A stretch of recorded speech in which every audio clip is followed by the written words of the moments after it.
Hello, I'm the real-life fake wizard. Every single year, video game graphics get better. There's more polygons, better lighting, higher texture resolutions, ray tracing, and every year, games start looking more and more the same. This homogenized, glossy, waxy sameness has infected almost every major AAA release in every AAA studio. We've gotten so good at making things look realistic that we've forgotten how to make things look themselves, or unique, or stylistic. The new Fable trailer has dropped, revealing a very hyper-realistic version of a generic fantasy world. Fable 2026 doesn't look like Fable of old, it looks like everything else. These towns look like a theme park. The game looks like a Renaissance fair. It looks like the employees at medieval times got a $300 million budget. It looks like really expensive LARPing. Now, none of this is necessarily a bad thing. I think this is the most visually impressive trailer I've ever seen, and that's not hyperbole here. This looks like a realistic town with extremely realistic faces on the NPCs. But is that what Fable is known for? Is it known for hyperrealism? I don't think so. And as I zoomed out to look at other games, I finally discovered the words to discuss this as a concept that's been on my mind for years. The closer we get to realism in gaming, the further we get from art. The more photorealistic video games become, the less artistic identity they have. We're moving in a direction where perfect realism equals zero style, and for a game series that's meant to represent fairy tales, I'm not sure this is a good thing. Today's indie game shoutout is Castle on the Coast, a hand-drawn retro 3D collectathon. Parkour through a magic castle as George the Giraffe. String together sweet moves to explore crystal caverns, stone-laden halls, and trippy alternate dimensions. To learn more about this and hundreds of other indie games, visit our indie game discovery network, fakeportal.com, or scan the QR code on your screen. Now back to the video. Let's go over some of the context lore first, because the story of how we got to Fable 2026 is actually very tragic. Lionhead Studios made the original Fable games, Peter Molyneux's studio. Say what you will about Molyneux and his tendency to overpromise, but the team had a vision. They created Albion. They built this whimsical, self-aware, distinctly British fairy tale world that felt like nothing else in gaming. At times, it felt like a playable, cartoonish Charles Dickens novel come to life. In 2016, Microsoft shut down Lionhead Studio, canceled Fable Legends, closed the studio, scattered the team, and for a while it looked like Fable was just done. Another franchise killed by corporate decisions and the failure of Fable's Kinect spin-off game that many believed was the true Fable 4 for many years. Then, in 2017, Microsoft handed the IP to Playground Games, the studio behind the impressive Forza series. This studio is known for hyper-realistic racing games, open-world racing games with gorgeous environments and shiny cars, and, well, that's kind of it. That's what this studio does. That's what they do. They've never made an RPG before. They've never made a game with dialogue systems or morality mechanics or character customization. These are car people, and they're very good with cars. And Microsoft looked at this racing studio and said, yeah, give them Fable. As another analogy, imagine if Sony gave God of War to the people who make FIFA. Give Elder Scrolls to the team that does Candy Crush. They might be able to do it, sure, but I don't think they're the best people for the job. Reports say that Playground has been working on this thing since around 2018. That's almost a decade by the time the game finally releases. And the development has been rough. Very rough. Bark, bark. The team ballooned from around 200 people to over 455 people. The release date slipped from 2025 to autumn 2026, and throughout all of this, you have a studio that's learning how to make RPGs on the job, learning on someone else's beloved franchise instead of building their own thing from scratch, where mistakes wouldn't carry the weight of expectations. And I think that context here matters, because when I look at Fable 2026 and I see a game that looks like generic fantasy RPG number 47, I understand why. This isn't a team with a clear artistic vision for what Fable should be. This is a racing studio doing their best to figure out a genre they've never worked in, defaulting to industry standard visuals because I guess that's the safe choice. That being said, let's be totally fair here. There are things in Fable 2026's trailer that look interesting. They're claiming that over 1,000 uniquely named NPCs with daily routines and jobs and personalities will be in the game. That's ambitious. The property ownership system is back. You can buy any building or business, romance and marriage and kids and divorce. All that's returning, sure. They're also claiming that the British humor will be back as well, but making it into office-style mockumentary cutaways seems, I don't know, unoriginal? I really don't care for any of that at all. And look, the game might be good. This could be an incredible fantasy game. It could be a great Fable entry, but I don't know, man. If you showed me that trailer without the Fable logo, I would have absolutely no idea what franchise it was, like none. It could be any fantasy RPG. It could be Dragon Age, it could be some Witcher spin-off, it could be an Elder Scrolls mod. It could be anything, because it doesn't have a style. It has graphics, impressive graphics, but no style and no pickles. You forgot the pickles! Okay, let's break this down. Number one, what made Fable actually look like Fable? Fable 1 through 3 had this whimsical storybook aesthetic. It looked like a fairy tale while also mocking and making fun of fairy tales. Characters had exaggerated proportions, bigger heads, larger hands, expressive faces that were almost cartoonish but charming. The art direction was theatrical, puppet-like, deliberately not realistic, and the world of Albion felt like you were playing inside an illustrated children's book. There was rolling green hills with soft focus, cozy villages, but also gothic castles.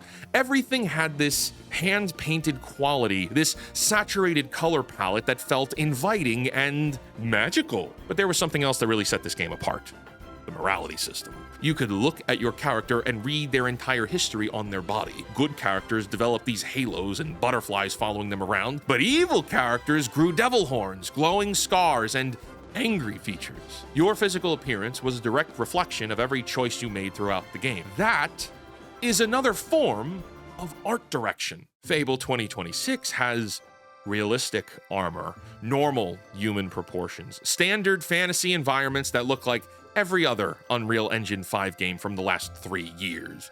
Where's the whimsy?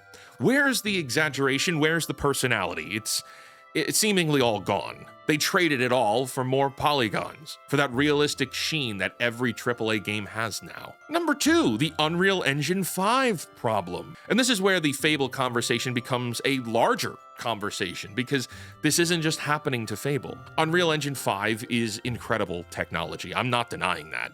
But here's what nobody wants to say out loud. When everyone in town uses the same engine with the same settings and the same asset pipeline, everything starts looking the same. There is a distinct UE5 look now. You know it when you see it. Look at the games coming out right now. Avowed, The Outer Worlds 2, Stalker 2, Lords of the Fallen, Silent Hill 2 Remake, Hellblade 2, Dragon Age Veilguard. You can take screenshots from all these games, shuffle them up, and then look at these faces, man. They are all trying to be real people. Even Veilguard. They're trying too hard to be hyper-realistic faces inside of these cartoonish heads. That's insane when you think about it. These are supposed to be different worlds, different franchises, different creative visions from different studios, and they all look like cousins. They all have the same visual DNA, and Playground Games, coming from Forza, coming from a franchise that's all about photorealistic cars and environments, like, of course they defaulted to this. Realism is what they're known for. Realism is their comfort zone, maybe. But Fable was never about realism. Fable was about charm and style and personality. And those things got lost somewhere back in 2016 with Lionhead Studios' shutdown. Number 3, hyperrealism ages like milk. Stylization is forever. Here's something the industry refuses to learn. Photorealism has a shelf life. It expires, whereas stylization doesn't. Now think about games that chased realism in their era. Assassin's Creed, Mass Effect, Oblivion, LA Noire. These were technical showcases at the time. Heck, they still are today. People lost their minds over how realistic they looked. And now, muddy textures, stiff animations, waxy faces, the technology moved past them and left them behind, looking a little worse than games with half their budget. This is the trap.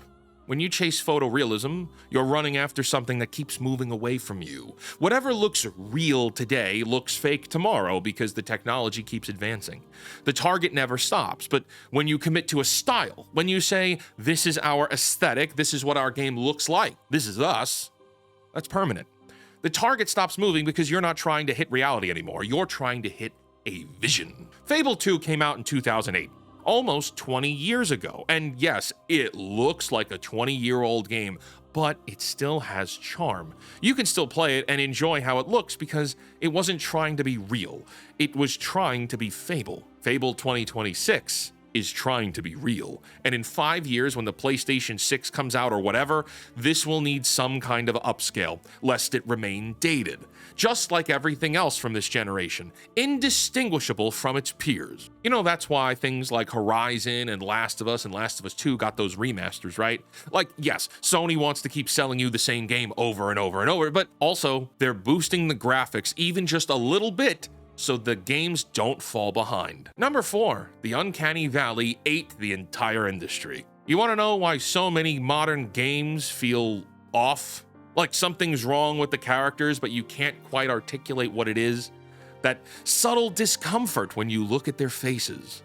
It's the uncanny valley. And the entire AAA industry has taken up permanent residence here like they bought a timeshare from a guy named Phil in the LaGuardia airport. The uncanny valley is what happens when something looks almost human, but not quite right. The closer you get to realistic human faces without actually achieving perfection, the more disturbing the result becomes. Your brain pattern matches it to a real person and then has to reject it because the details are wrong. It's why films like The Polar Express creep people out, even though it's supposed to be a heartwarming Christmas film. Those characters look almost real, but the eyes are dead. There's nothing behind them. The movements are slightly wrong, and your brain registers it as corpse-like. And right now, games are stuck in this state. Dragon Age Veilguard has faces that look like plastic. Starfield NPCs have this lifeless 1,000-yard stare. Stylization avoids this completely. When characters are deliberately exaggerated, deliberately non-realistic, your brain doesn't try to process them as real humans. It accepts them as artistic representations. There is no valley to fall into. The original Fable characters weren't realistic. They were theatrical. They were like puppets. And it worked. You weren't comparing them to real people you know. You were accepting them as the inhabitants of a storybook world. Fable 2026 wants its characters to look like real people wearing fantasy costumes. And that's exactly why they look like Renaissance Fair employees, because that's what real people in fantasy costumes actually look like. You achieved realism, congratulations.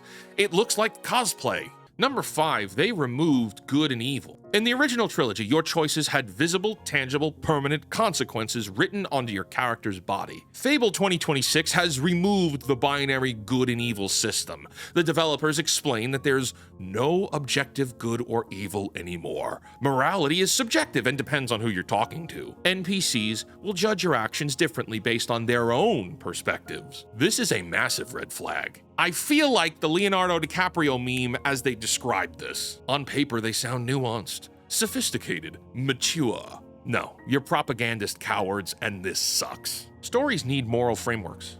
Not because the real world is simple, it's not, but because stories are how we make sense of the real world. We tell stories about good and evil because those concepts matter, because understanding the difference between right and wrong is foundational to civilization itself. Every mythology, every religion, every great narrative tradition across human history has moral weight. You have heroes and villains, virtue and vice, choices that mean something. When you remove moral weight from choices, you remove meaning from choices. If nothing is really good and nothing is really evil, then nothing really matters, does it? You're just picking between equally valid options. There's no growth, there's no redemption arc, no fall from grace. Well, everyone has their own perspective relativism that refuses to say anything. And I know why they did this. They did it because taking moral positions is uncomfortable now. Because saying this choice is good or this choice is evil might offend someone somewhere. Oh, clutch the pearls. Because in our current moment, moral clarity is controversial. So they flattened everything into gray mush, where nobody can accuse them of having a perspective. That's spineless. Removing good and evil from Fable is like removing jumping from Mario. It's like removing guns from Call of Duty. It's a defining feature. It's the mechanical identity of the franchise. Like, why? Why was this choice made? Whose prerogative does this serve? Those are some real questions that I leave for you to answer, perhaps. I know what the answers are. I can guess myself, but I'll leave it to you to discover the truth. Number 6, why is this even called Fable? If you're gonna make a game that looks nothing like the originals, plays nothing like the originals, removes core systems from the originals, and is made by a studio that's never worked in the genre before, why call it Fable? Just make a new IP. Create a new franchise, build a new world, and let it stand or fall on its own merits without the weight of expectations from a beloved series. But they won't do that, because new IPs are risky, because brand recognition is safe, because slapping Fable on the box guarantees a certain level of attention and pre-orders, regardless of whether the game actually honors what Fable was. And Playground Games has been pretty open about this. They call it a full reboot, not Fable 4.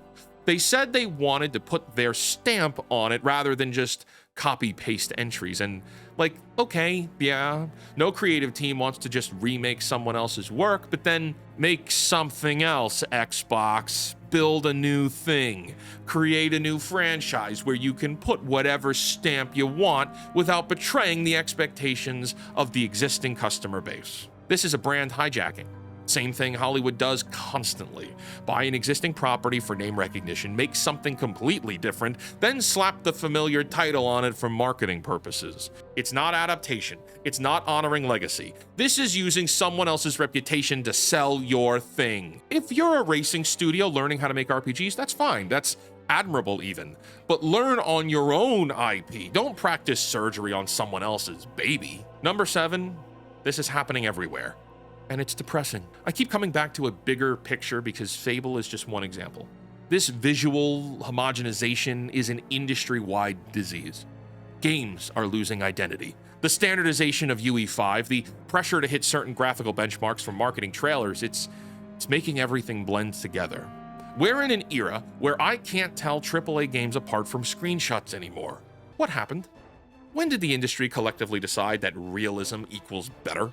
When did we all agree that the measure of graphical progress is how closely we mimic real life? Video games can look like anything, like literally anything. That's the magic of the medium.